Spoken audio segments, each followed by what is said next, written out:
To support this podcast, go to positivesarcasm.com/donate. Any amount is appreciated. Once again, positivesarcasm.com/donate. Thank you and enjoy the program.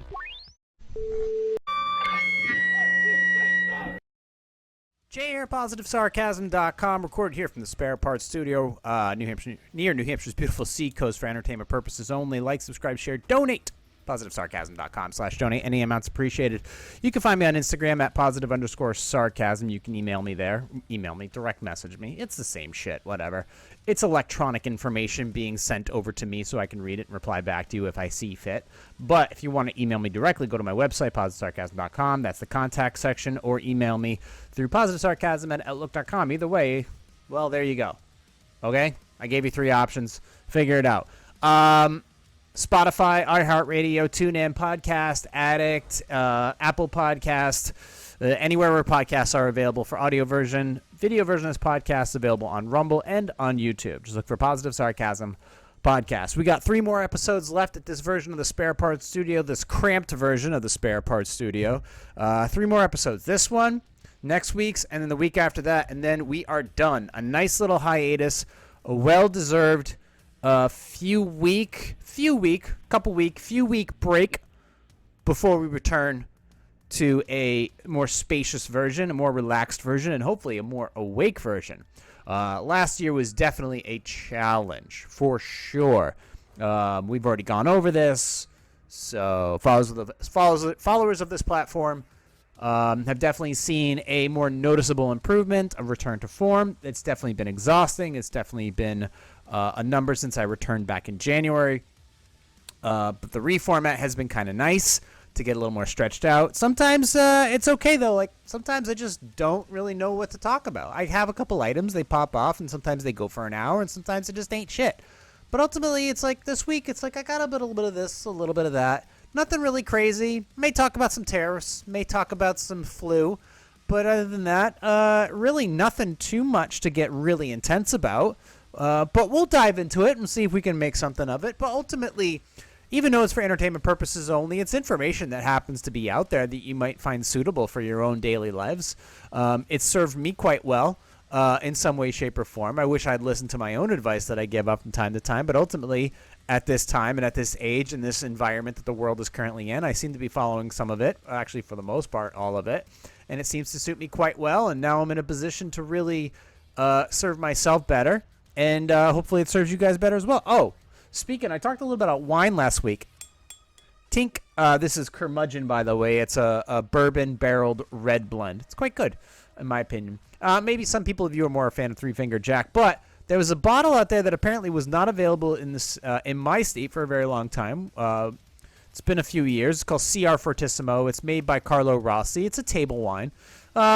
Normally you see it in like a big jug, but CR Fortissimo was a California bold red table wine. It just disappeared off shelves for, several years, and I grabbed the last 2 bottles and I grabbed the last 3 or 4 bottles, and I have the last 2 sitting in my wine rack, which is stuffed to the gills now. It's just gotten a bottle of Glenlivet 12. It just got a whole case of Curmudgeon. It just got Traveler's Whiskey. It just got, a couple things. Now it's stuffed to the gills. It also got a 7-year-old bottle of Cabernet by St. Francis, which is this sustainable winery in the Sonoma. But as I was doing some usual grocery shopping, I just saw the return of CR Fortissimo. I'm like, oh, look at that, the pleasant return of a California table wine, which is actually quite nice. I am going to open a bottle when I set up shop in the new place, and I'm curious to see how it is aged, if it has aged at all, if it aged horribly. But I did enjoy it. It is I would call it a very spaghetti and meatballs or chicken parm type of wine, where it doesn't really hold back. It's definitely a less expensive wine, for sure. Is it a blend that ages? A little bit. I've never really gone to the extreme of aging it for many, many, many, many, many, many years.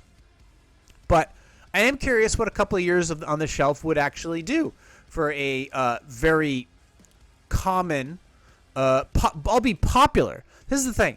It was popular. What is popular is not always super expensive. These are things that you could find on the shelves, and it was a go-to at a lot of. And it was, I call it a chunky red wine, but it was definitely a chicken parm spaghetti and meatballs type of wine. It was definitely very ba-boom. I enjoyed it. Now, if you are not sipping this or gulping this with spaghetti and meatballs or chicken parm or an orzo, with veal or whatever you have. I'm not a big veal guy, but ultimately, whatever. I'm just saying a big meal type of wine. You're going to have a headache. You're going to have a rough headache. You're going to have a very rough headache. You're going to have a bad morning, which might stem into the afternoon, which might ruin your marriage. So you definitely are going to want to have some spaghetti and meatballs with this wine. Otherwise, you're going to be in pain. You're going to be in agony. You might think about killing yourself. So have some fucking penne. But it is back on shelves. You'll look for it. It's a nice big chunky green bottle called CR. So Carlos Rossi Fortissimo. It's available. It's back on shelves. Get it. Let it sit for 6 months. Let me know what you think. Or don't. I don't care. But ultimately, it's back. I'm into it. Maybe you should be too. So grab your best white shirt and stain the shit out of it. A couple other things. Yeah, we've got 3 episodes left here at this version of the Spare Parts Studios. Had a near-miss automobile accident. Was cruising along, going to the park with my best puppy. And we're just driving. Nothing really crazy. And BMW driver, white BMW X1, X3, I'd say an X3, decides it's going to make a turn, a last-minute turn in the middle of the road where no U-turns are allowed. And it's fine. I've made illegal U-turns. It's a common practice amongst folks. I can do it in my SUV, which I'm currently driving. I'm about to shift over to the Mustang for more primary daily driving. But I got a big SUV, not like a Mercury, not like a Lincoln Navigator. It's a step down. It's the Ford Explorer series. So that's the Ford Explorer, the Lincoln Navigator, and the Lincoln Aviator, and the Mercury Mountaineer. So a third-row seat V6, V8 optional, well-packaged SUV. Four-wheel disc brakes, all-wheel drive, nice suspension, but definitely more of a truck-based SUV as far as, like, when you go through the pothole, you definitely lean left, you lean right, you lean left, you lean right. So you definitely feel that. But ultimately, a much bigger SUV, which is great for traveling on the highways, doing 75 with a little bit of stuff in the trunk. Perfect SUV for that. Perfect. All-wheel now, ultimately, very good stopping power and surprisingly nimble on the highway. Good stopping power. Decent car. Doesn't have shit for horsepower, but quite frankly, in my opinion, if you're driving an SUV, if you've got 200 horsepower, you got enough. You got enough. But albeit, let me get back to the point here. Just cruising along in my 6'4". Lady, I found out it was a lady later. She decides she's going to do a U-turn in the middle of the road. Fine, whatever. Apparently, her car does not have the best turning radius. So she comes to a dead stop in the middle of the road. I've got an unbuckled baby in the car. It's a North Carolina Plot Hound, so technically not a baby, although he acts like one. So we got 2 choices. Ram into the car, get a brand new car, but ultimately risk Chase's life because I don't know how he's going to do with a airbag deployment. So obviously I like moving on with my day. So I make an immediate slow down and do an all the way around because I didn't have a choice. It was pretty good. Not going to lie, the car hit the brakes very well. No screeching, obviously, no anti-locking. Basically just a hard slowdown, an immediate hard left out of the way into the other side of the road and around it and moved on with my day. Definitely a poor decision on this person's part. But I got around it with no problems. This is the part I didn't expect. I'm expecting at this point some type of assholey road rage because, at the end of the day, people are fucking stupid. But we move on. We're moving forward. This person's behind me where they belong. I'm about to continue on with my journey in life. As soon as I finish turning around this person and moving on, the Subaru in front of me decides it's going to brake check. So Chase has already hit the dashboard once, which is awesome. The Subaru brake checks, causing me to have to brake again, causing him to hit the fucking dash again. So I'm already done being upset at the white BMW. I am now justifiably upset at the dick fuck in the Subaru. But, okay, fine. We've got a shitty Subaru driver. It's expected. But what I didn't expect was the BMW driver to pull up alongside of me on the left-hand side, where I put my window down. I am now face-to-face with the BMW driver. And the first words out of this person's mouth are, "I am so sorry."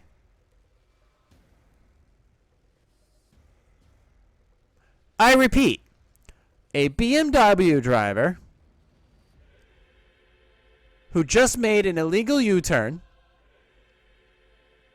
and almost caused a major motor vehicle accident pulls up next to me with her window down and goes, "I am so sorry." And continues for a few solid 5-6 seconds of trying to explain herself. We're still driving, by the way. And she's explaining how she's really sorry. My response is, "Are you all right? Are you okay? All right. You're good? Cool. I'm good. Chase is okay." So at this point, I'm disarmed. So I can come down. If you're apologizing to me, you know what? I'm pretty easy to disarm. I am. It's very easy to de-escalate me if you say you're going to take care of something or you honestly apologize for almost causing a major motor vehicle accident in which I basically could have taken your insurance and used it to purchase me a new car. I could have done it. And I would have been 100% in the right to do so. But I avoided it. They apologized. The car performed great. Not bad. And we move on with our day. But I was like, I did not, I generally don't flip out in that scenario. You know, maybe I say some words, obviously within the confines of the vehicle, but it's okay. We move on. The world is seemingly, from a certain aspect, rather crazy. But we as civilized people can still, with public mistakes, admit we were wrong, admit that we made a mistake, apologize right then and there, and as civilized folk, move on with our day. We don't go and yell at each other or speed off in embarrassment or key each other's cars or road rage. We don't do any of those things. We admit there was an error in judgment, apologize wholeheartedly, and move on with our day. No deaths. I'm a good driver. Well, I'm not a good driver. Actually, I'll be honest. I'm kind of a shitty driver. But I'm very good at being an evasive and defensive driver. That's cool. That's the thing. I'm a very good defensive driver. But ultimately, I'm not that great. I kind of meander in the lane, especially when I'm in a big comfy car, like a big Lincoln or a big SUV. I tend to touch the lines here and there. Stuff like that. I'm a bit lazy. Bit of a lazy driver. Bit of a sleepy driver. In the Mustang, I'm a terrorist. But it was here. It's something that ultimately didn't happen from something that did happen. So just wanted to share that with you because that was an event that did take place. Yes, it was a lady. It was a woman driver in a BMW. Just throwing it in there. You can speculate as you will as to the outcome of that. But ultimately, nobody was hurt. Everybody's good. Wasn't really upset about it. I'm still pissed at the Subaru driver in front of me for brake checking. That's what annoys me. I'm still annoyed about them for brake checking me after a major accident was averted. That's what annoyed me. It wasn't the first part. It was the second part. It wasn't the earthquake. It was the aftershock. 3 episodes left. CR Fortissimo is back. Hooray, great. The tariff thing.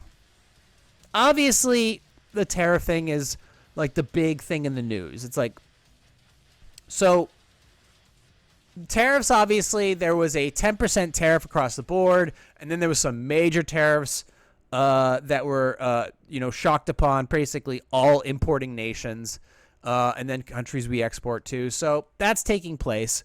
So there's already been some countries that have been like, hey, we're not going to, we're dropping all of our tariffs basically, or we're negotiating the end of all tariffs. So there's been a bunch of them that have already been like, hey, we're cool. We're going to get rid of our tariffs on you guys, and let's talk further. And it's like, okay, cool. All right, cool.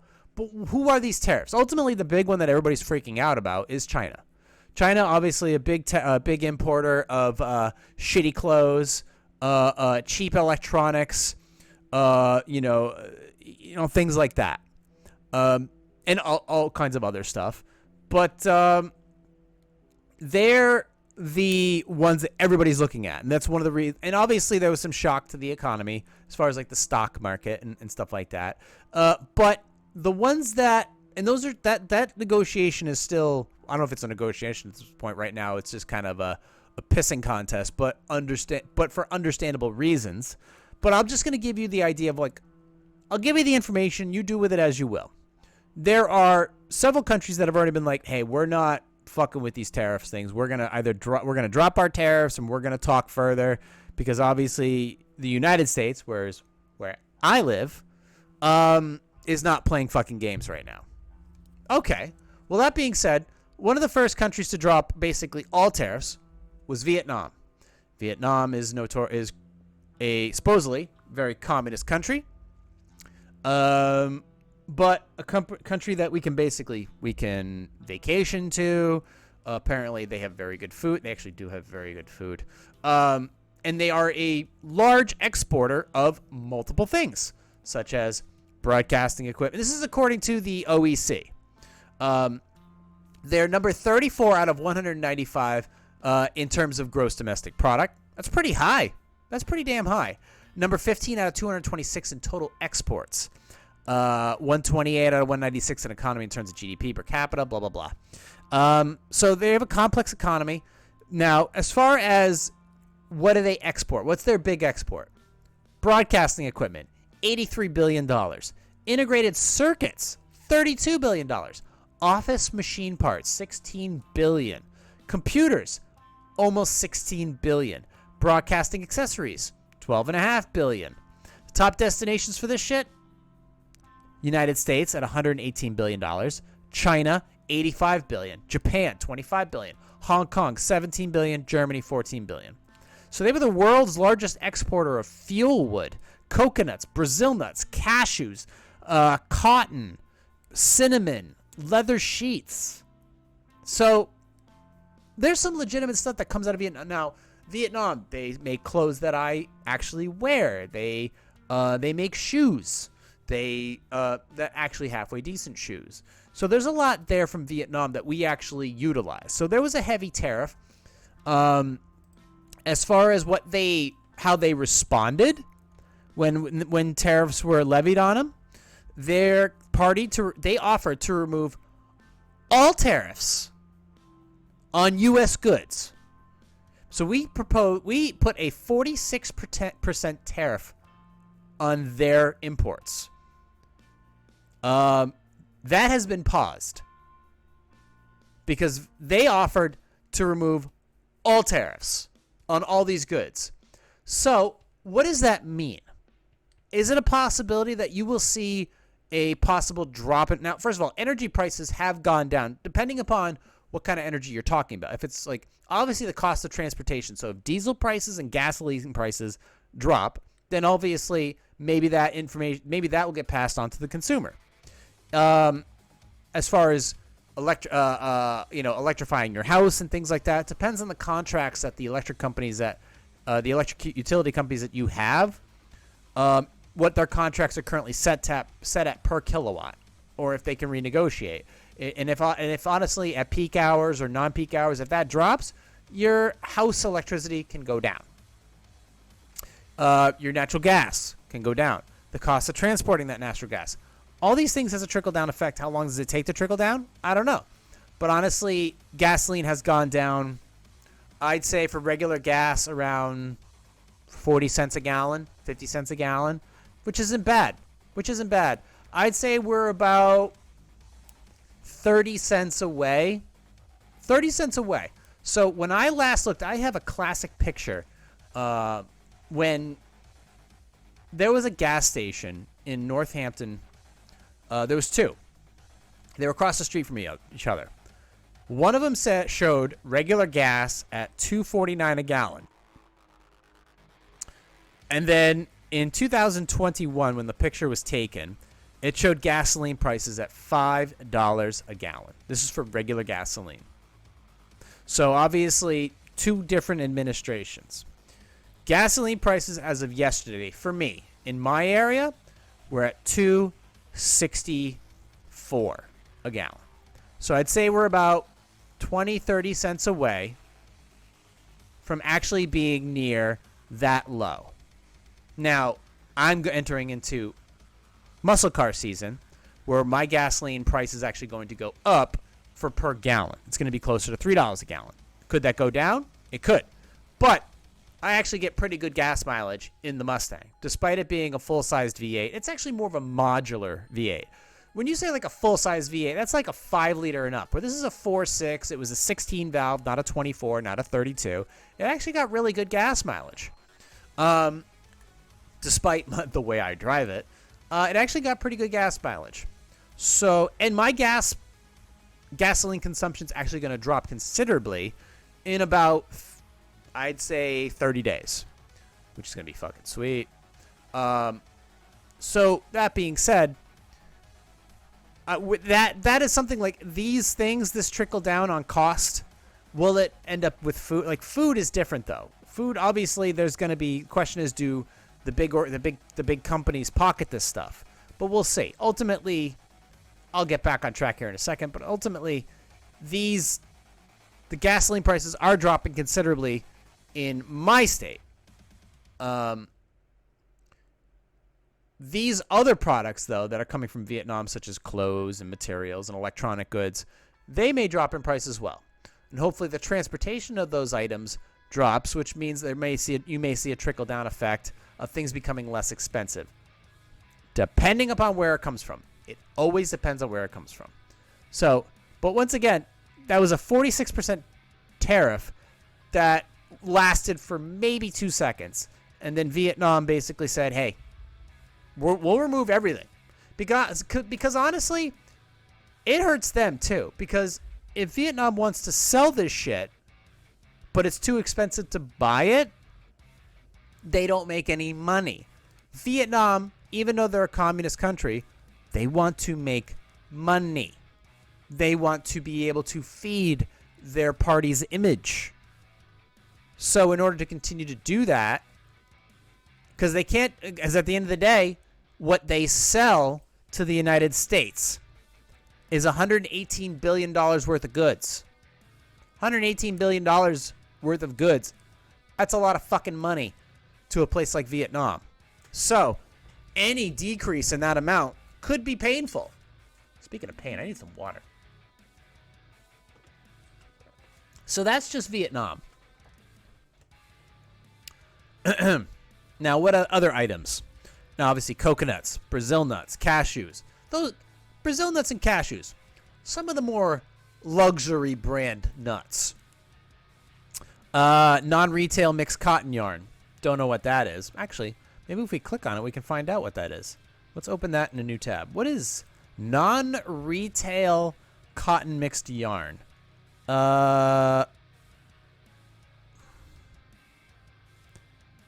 have no idea. What does that even mean? What is non... Mixed cotton yard made by companies colored by the region of the blah, blah, blah. Well, I just want to know what it is. It's actually...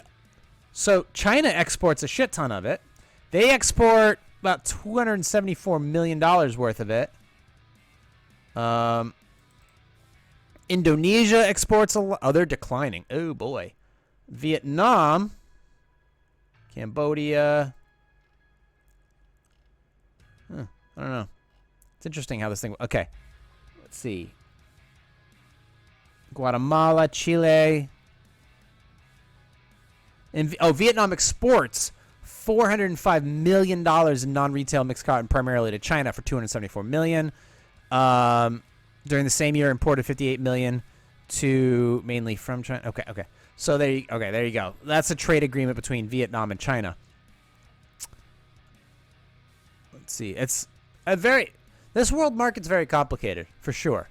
But ultimately, the OEC. So OEC.world gives you profiles and historical data and latest trends of where everything is traveling back and forth as far as demand from country to country to country. Their main exports, where they're going, their main imports, where that's coming from. It's a pretty cool site. It's confusing as shit, but it's there, and it even shows growth potential, which is kind of cool. If you're kind of an investor or a real estate person or something like that, there's a lot of information here to use. Now, anyways, back to it. As far as other countries, was this Chinese? Oh, this is Taiwan. Taiwan, what they also, let me see here. Yeah, whatever. Let's see. Chinese Taipei were integrated, blah, blah, blah. Okay, so Chinese Taipei, it's actually called Taiwan. It's actually a country, if you didn't know that. It's me just, I'm going to be nice. Thank you very much. Thank you very much. Awesome. Great place to be. Yeah, no shit. Let's see. Taiwan integrated so $214 billion in integrated circuits, just like office machine parts, broadcasting equipment, computers, refined petroleum. There you go. $10 billion. Top destinations were China, United States, $85 billion, Hong Kong, China 2.0, let's see, Singapore, and Japan. And they were the world's largest exporter of integrated circuits, copper foil, hot-rolled stainless steel bars, and tapioca. Ooh, so expect tapioca prices to drop dramatically. Are you a tapioca fan? I don't mind it. I don't mind little, pardon the phrasing, I don't mind balls in my pudding. So expect those prices to drop. I don't know. I don't check tapioca prices. Maybe I'll throw some options on there and collect on the tapioca fortunes that are to come. Once again, phrasing. They import a bunch of shit. So as far as Vietnam goes, not Vietnam. I'm sorry. What the fuck country are we talking about? Taiwan. Let's see. That country next to China. Let's see. This is the 70 countries. That's South Korea. That's Israel, EU, Japan, Bangladesh, Cambodia, United Kingdom, Vietnam, India, Taiwan. They will not impose any retaliatory tariffs on U.S. imports and wants to negotiate with the goal of zero tariffs between the U.S. and Taiwan. So once again, another country that exports to the United States, that wants to go to ultimately wants to talk about zero tariff resolution. Awesome. So you buy our stuff, we buy your stuff. You bring jobs here and manufacturing here, and everybody's good. So another potential drop in price on stuff that comes from Taiwan, and that's some good stuff there, especially the tapioca. I'll get back to you on the tapioca. The other country that I brought up just out of curiosity. Zimbabwe. Most of you motherfuckers don't even know where it is. Wasn't that a DreamWorks movie or something, like Pixar movie? Or was that Morocco? Madagascar. That's it. Their top exports were gold, $3.68 billion Zimbabwe was exporting. Raw tobacco. Okay, we're getting to some good shit right now. Nickel Matisse, other minerals at 800 million, and diamonds. Diamonds are kind of already cheap, to be honest with you. I'll be honest with you. You can get a beautiful diamond ring.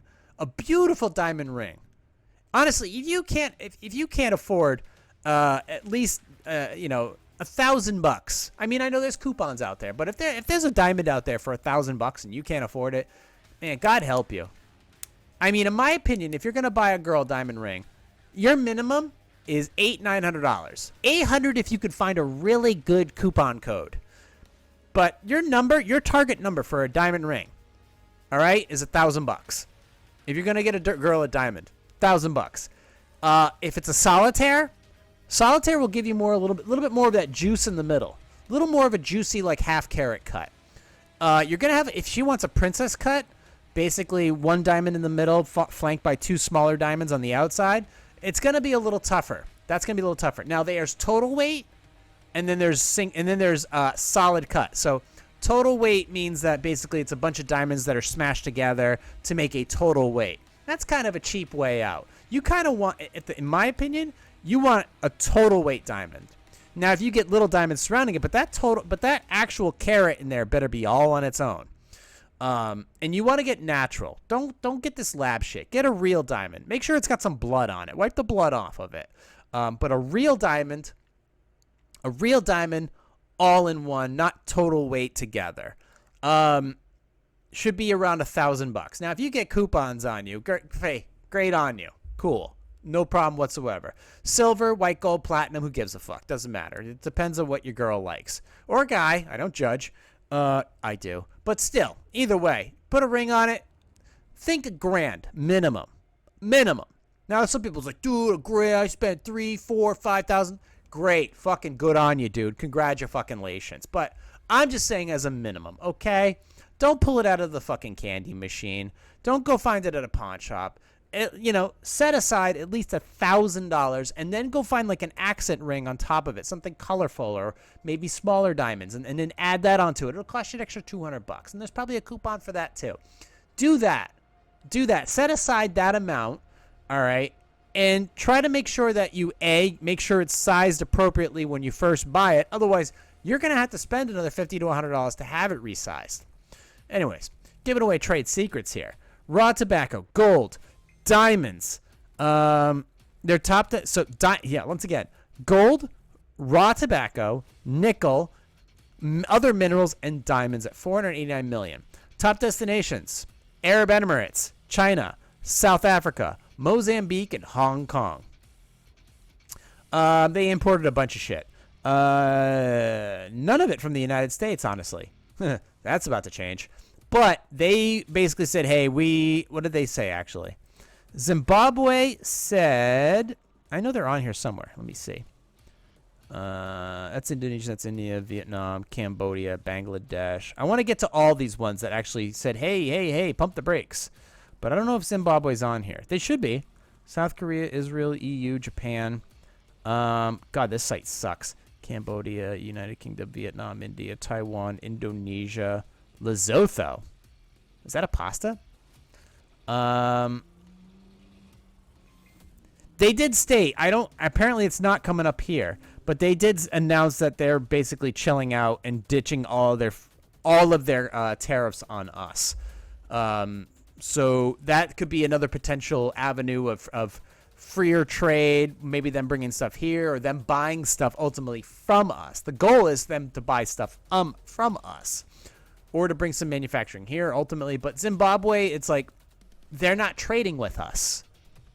According to the list here, or at least not in the top. Like they're trading more with China and other people, but ultimately if they start doing more work with us and announcing like basically, hey, please buy our stuff. We'll make a deal. That's a win. So that's Zimbabwe. Israel, you knew they were gonna cave, but I think that was more of a yeah, we'll put tariffs on you, but you're going to drop them, right? Otherwise, you're not getting your missiles. argument for another day. But their top exports were integrated circuits, diamonds at $9 billion, Jews and diamonds. I'm telling you, hey, it's the truth. If you ever go to New York's like materials district there, Hasidic Jews, they controlled a significant portion of the diamond trade. That was their thing. I think it still is to this day, but $9 billion worth of diamonds. And I'm not saying that in a negative way. It's just like, that's facts. It's like the Hasidic Jews, they controlled a lot of diamonds in New York City. Broadcasting equipment at $3.34 billion, medical instruments at $2.5 billion, refined petroleum at $2.47 billion. Their top destinations: United States at $20 billion, China $7 billion, Ireland $4.2 billion. Holy shit! Germany $2.75, and Hong Kong. So they obviously, which was expected. Where are they on this list? Israel. Obviously, Netanyahu came over here and said, hey, we're cool, right? They're going to eliminate their trade deficit completely. Very quickly. He wants the country to serve as a model for how to negotiate in the U.S. with trade. Trump has not yet announced any commitment to ease the 17% tariffs he levied on Israel imports, however. So we'll see how that plays out. But I'm assuming we're going to make a deal. All right. And we're talking as trade, just in general. I want you guys to be on the understanding that although the chaos that the mainstream media may thwart upon you, just understand that there's still reciprocating effects from the last several years of how things have served. Egg and poultry prices, meat prices, energy prices. These things are still being sorted out due to the multiple wars that were taking place over the last couple of years. Hopefully those things subsiding. And as things start to settle down, hopefully, we'll see, investment starts to go back up into the economy. These tariffs, some things obviously may stay expensive, but other things hopefully will even out. But Israel, that's the next one. Moving on. Argentina, I threw this one in as a fun one because their inflation was out of control, but their new president, Javier Milei, El Fuega, their top exports are soybean meal, corn at $6 billion, soybean meal of $8 billion, delivery trucks, $4.7 billion, soybean oil at $4.39 billion. Soybean oil is in everything. If you buy cheap pasta sauce, soybean oil in there. Most Asian sauces like teriyaki and stuff, and soy sauce. Well, soy sauce, soybean oil. But yeah, it's in a lot of stuff. Crude petroleum, $3.7 billion. The destinations for those places: Brazil at 12.1, United States 6.2, Chile 5.57, which makes sense. China 5.5, India 2.6. They're the world's largest exporter of soybean oil, ground nuts, vegetable residues and waste, and then tanning extracts at $64 million. So those things, obviously, Javier Milei, what did he state? That guy's got some sideburns on him, some respectable sideburns. But they said, let's see, Argentina.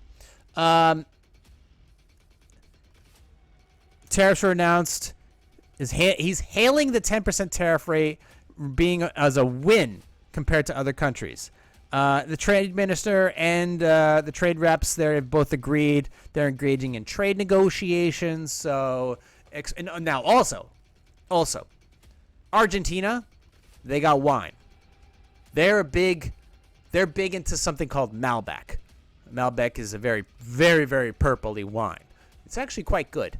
But if you're a big fan of Malbec, a lot of Malbec can come from Argentina. They're also, at least I think they were, a big importer of peanuts. And their peanuts were amazing. Big Argentinian non-GMO peanuts. They were delicious. Absolutely delicious. But yeah, peanuts and wine. That was a big thing, at least for me, from Argentina. So that, first of all, a bottle of wine, not that expensive to begin with. A Malbec, you can get a decent Malbec for like $20. So If that goes down, it's not going to be by much, and quite frankly, that's really, you're not going to see a difference there. So, but the other items that they've been importing, you may see some effects of that as well. And obviously, Argentina, they're happy to negotiate, considering they use American currency as kind of their standard right now. They switched over. And then ultimately, there's a bunch of other countries that basically, and I'll run through them really quickly. This took up a good portion of the podcast, but I wanted to kind of to let you guys know, like, this is what's going on. So South Korea, Kia Hyundai, by the way, South Korea, that's their thing. They're having a great conversation about military protection, obviously, because they have a problem with North Korea. But then again, current administration in North Korea got along pretty well, but South Korea is not going to take any chances. So they're obviously they're sending a delegation to talk to the United States about that stuff.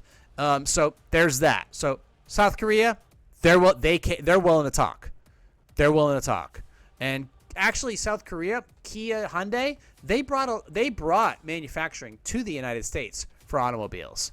Whether they were making parts or what have you, they brought stuff to the United States long ago. So they are a willing trade partner. Israel already discussed. The European Union talked a lot of shit. We're going to do this. We're going to do that. They ended up doing fucking nothing and ended up offering 0 for 0 because the European Union, they're big with wine. They're big with food and imports and all kinds of other stuff. The European Union cannot afford to fuck with the United States at all. They can't. They are wedged between Russia and the Atlantic Ocean. They have no option but to talk to us. Period. France cannot afford to do it. Great Britain cannot afford to do it. Germany can't afford to do it. None of these countries can afford to do it. Anybody in the European Union can't afford to do it. Italy doesn't want fucking any part of it. So ultimately, all these countries, 0 for 0. They announced. They just said, no. Italian Prime Minister, who we actually are cool with, Giorgia Meloni. She's kind of cute too. Will visit the U.S. on April 17th to lead negotiations. They are ready. However, if a deal isn't reached, they're readying a 25% retaliatory tariff. Well, actually, that's the EU, though. But Giorgia Meloni, she's a fucking badass, is basically going to lead that negotiation. And quite frankly, I think a deal is going to be reached, and that's not going to be an issue. And that'll be that. So that's the European Union. They backed off pretty quickly, and their group of folks is coming here, and we're going to talk. Japan. They've already asked for immediate negotiations as well. They're sending a team to the United States. They're going to sort this shit out. Japan, absolutely ally of the United States. They don't want none. They're going to talk to us. Who else we got? So that was Japan. And then, of course, Bangladesh. What is he? They asked the Trump administration to pause a 37% tariff as the country pledges to substantially increase its imports of American products. So they're wanting to do deals. But the question is, I'm curious, what does Bangladesh? I know they do clothes. They definitely do fabrics. So Bangladesh, let's look this up. Bangladesh exports. This is such an easy one. Let's see to look up. Bangladesh OEC. What do they fuck with? T-shirts, called it, non-knit men's suits, sweaters, women's suits, knit women's suits. Destinations: United States, $8.5 billion. Germany, $8.5 billion. UK, $4.2 billion. Spain, $3.95 billion. Poland, $3 billion. A lot of money for Bangladesh. Bangladesh, world's largest exporter of men's shirts, yarn, textile fibers, textile scraps, woven fabric. So a lot. And yeah, United States, $8.5 billion. It's a huge chunk of change. And once again, they said that they are, they asked to pause this 37% tariff, and they pledged to substantially increase imports of American products. So there you go. Cambodia. They sent a letter to admin pledging to cut tariffs on U.S. exports from 35% to 5%. They got and we hit them with a 49% tariff threat, and they basically plan to almost eliminate all of it. So that's pretty cool. And I'm assuming they probably got textiles and other types of food products and what have you. So another huge win. The UK, they could reach a deal to remove the 10% tariff. I don't know what they import, and quite frankly, I don't care. The UK is a fucking shithole. Vietnam, we already talked about them. India, they're going to try and negotiate rather than impose any retaliatory stuff. They're seeking dialogue. They don't want confrontation. India definitely doesn't want it, and they could definitely use our support.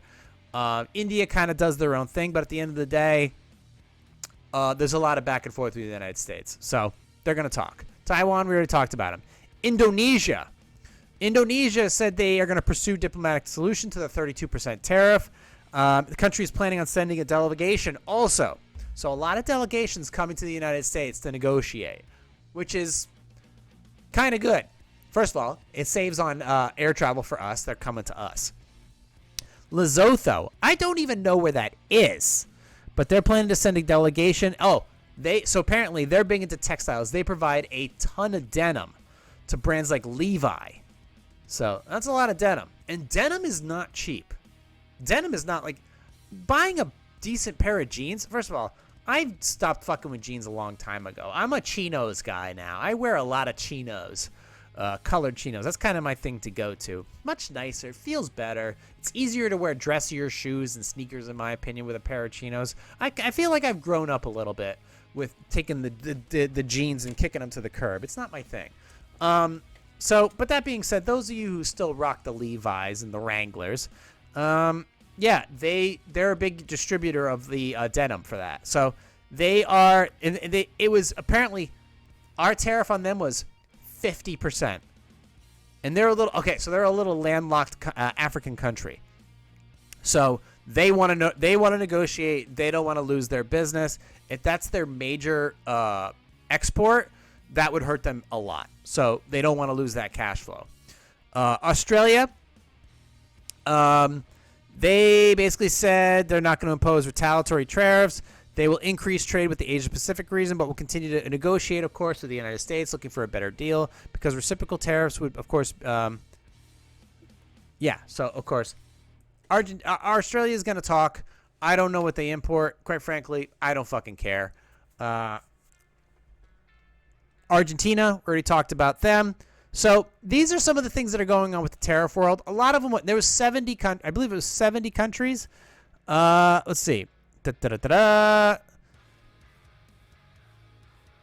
Virtually every country wants to negotiate. That's an opinion.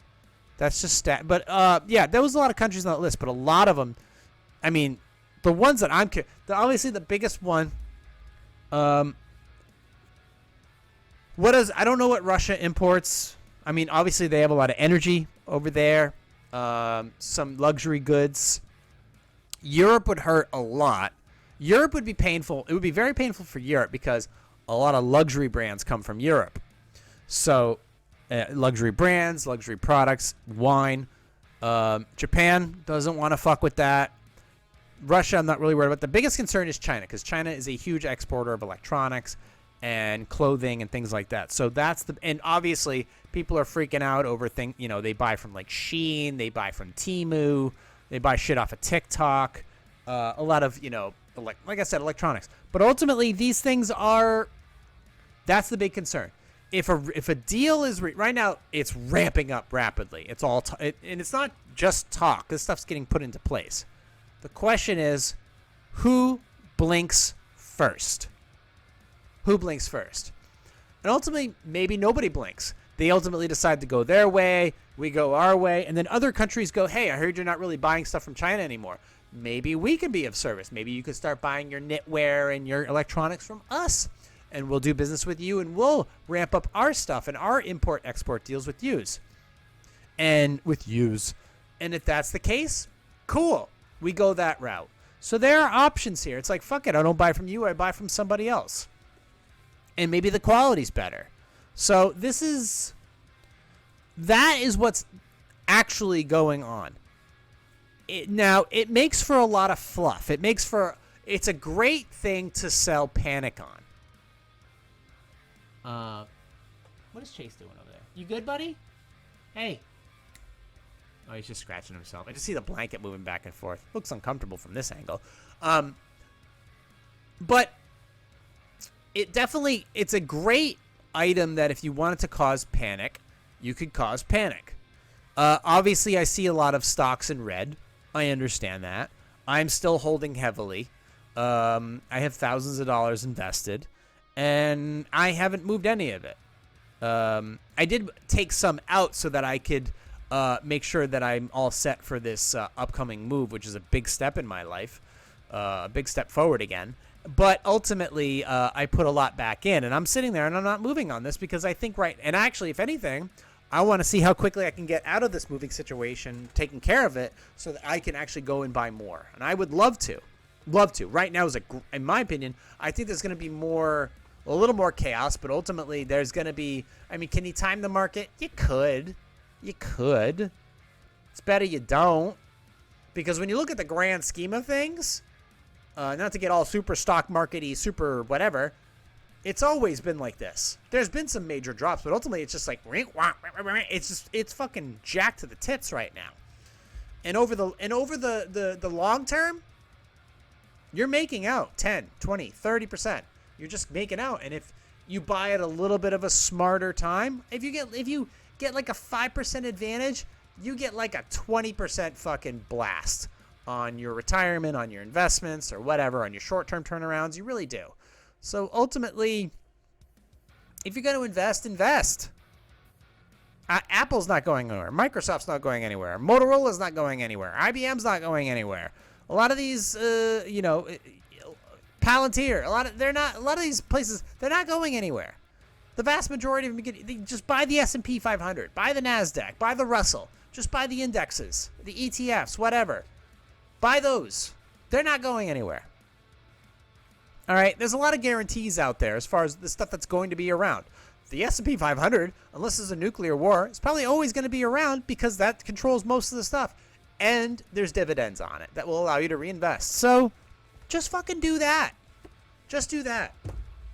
It's not a lot of reason to panic. There's almost no reason to panic. If anything, now, when there's blood on the streets, that's when you buy. When there's fear on the streets, that's when you buy. I'm seeing more houses for sale than I've actually expected to, and I've been seeing some of them, the ones I would be more interested in, with lower prices. It's still crazy out there, don't get me wrong, but I am a little more optimistic than even I expected to be. And if I'm optimistic, I think you should be too. But I will give you some reality. Food prices are expensive in many ways. Red meat is very expensive right now. It means everything. Roasts, ground beef, steak, all expensive. Very expensive. And when I say expensive, I mean 2 to 3 times the price that they should be. So what's your go-to right now? Well, obviously, you should be looking for deals. You should not be settling. You should be actually trying to... What I would do in this scenario is if you have a place where you normally shop for groceries, see if there's an alternative place nearby. There's always 2 places. Like if one place has too high of prices, you go and shop at the other place, and maybe they have something like, for example, I'll buy meats from one place and then I'll go buy frozen veggies from another place. And it could be anything. In a smart shopper, ultimately, it's like, okay, you can get chicken here for $2 to $3.50 a package, and it's a decent package of chickens, whether it be drumsticks or quarters or whatever. And then but frozen veggies like peas and carrots, or broccoli, is $1.52, or it's actually like $2 for a package.